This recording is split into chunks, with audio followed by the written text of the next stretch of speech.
Aerodynamics treats of the motion of air or other gases and of the forces acting on solids in motion relative to such air or other gases.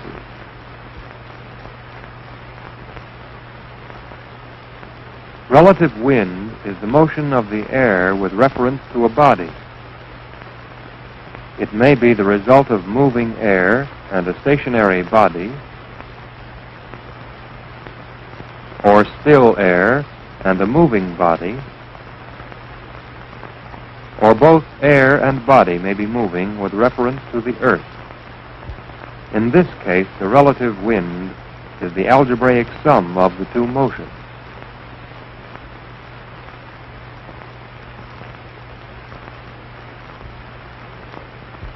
An airstream flowing past a flat plate exerts upon it force whose direction depends upon the angle between the plane of the plate and the direction of airflow.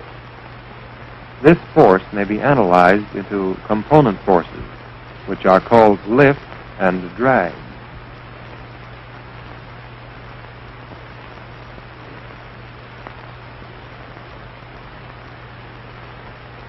Lift acts at right angles to the relative wind, and drag acts parallel to the relative wind.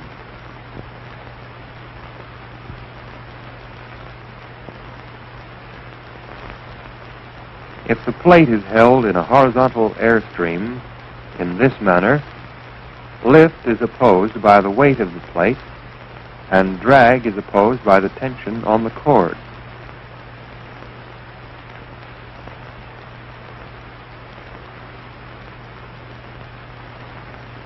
The acute angle between the relative wind and the face of the plate is called the angle of attack.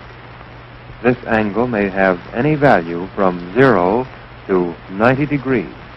It may be either positive or negative.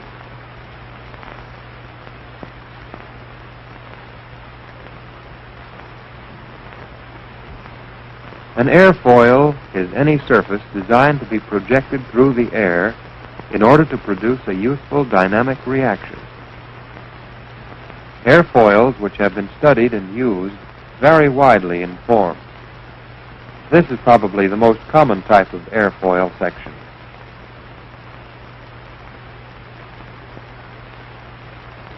Others are convex on their upper surface and concave on the lower, while still others are convex on both surfaces. Relative thickness and curvature of airfoils vary considerably. In general, a line through an airfoil's leading and trailing edges is known as its chord. This is the case with an airfoil having a symmetrical double convex camber. In an airfoil which is convex on its upper surface and concave below, the chord corresponds to the arc of the medium camber. In other airfoils, it is the line of a straight edge brought into contact with the lower surface at 2 points.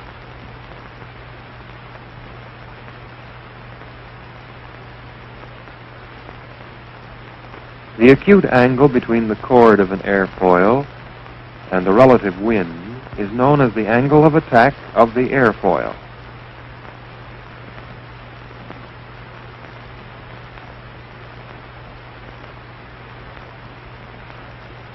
A wind tunnel is a device for testing reactions on airfoils and other aerodynamic shapes.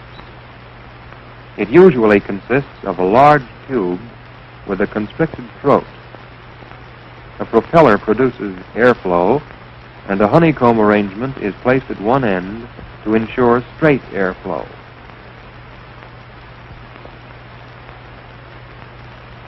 When lift and drag of an airfoil are to be measured, the model is placed in the chamber and supported by wires. One wire runs from the model through the top of the tunnel to a balance arm which is weighted so as to maintain tension and compensate for other forces.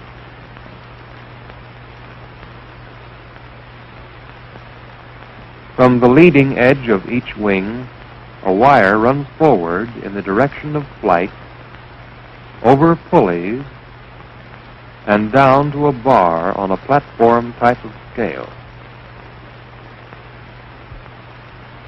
A second pair of wires runs vertically downward from the wings to another scale.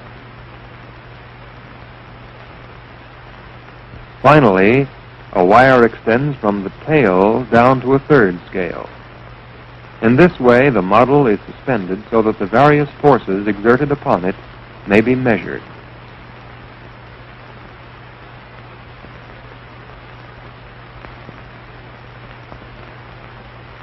The position of the model is observed through sighting scopes.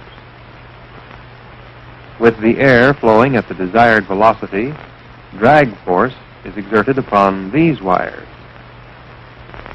Front lift is measured as the actual lifting force upon these wires.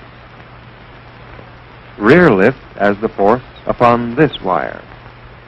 Total lift is the sum of front and rear lift.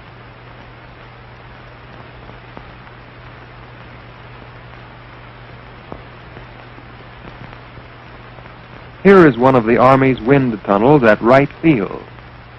It is nearly 100 feet in overall length, and the test section is 5 feet in diameter. On the intake end, a huge honeycomb arrangement of metal vanes straightens the airflow.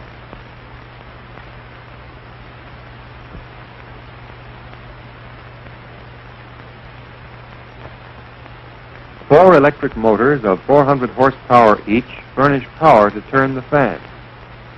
Two of the motors are shown here. There are two others inside the tunnel.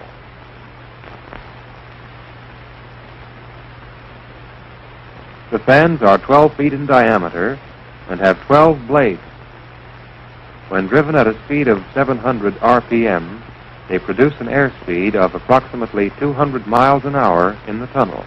Lift and drag vary with the angle of attack of an airfoil. In general, as the angle of attack increases, lift and drag increase up